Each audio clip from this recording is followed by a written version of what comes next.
Ifunanya nakwazi inwe obi ụtọ bụ nke jupụtara n'ikuku dịka Maazị Arinze Magnus Okolo na onye bụbu nwaada Somtochukwu Chisom Chinemelu gara n'ọta wejikọta aka ọnụ dịka di na nwunye site na ịkwụnwụrịta nkwa nke ha mere n'ihu ndị enyi nakwazi ndị ikwu na ibe ha.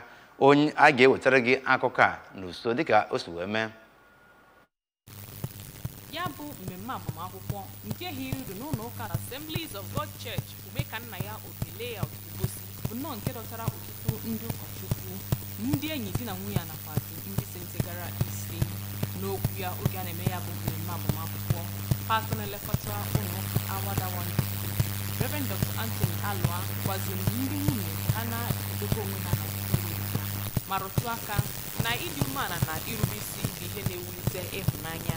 Reverend Alua rụtụ aka na ige ntị nakwazi inwe mmụọ nnabata bụ ihe kachasị mkpa n'ezinụlọ n'ihi na ọ bụ ụzọ esi ewube ezinụlọ na-enwe aṅụrị. Nne ilele ịghara nwokorobịa hụ ya n'anya by providing all that should be provided. N'okwu ndụmọdụ ya nye di na nwunye a, pastọ na-elekọta ya bụ ụlọ ụka Reverend Michael Okolo gwazi di na nwunye a ka ha mụọ ma ghọta onwe ha tinyere ịdị na-enwere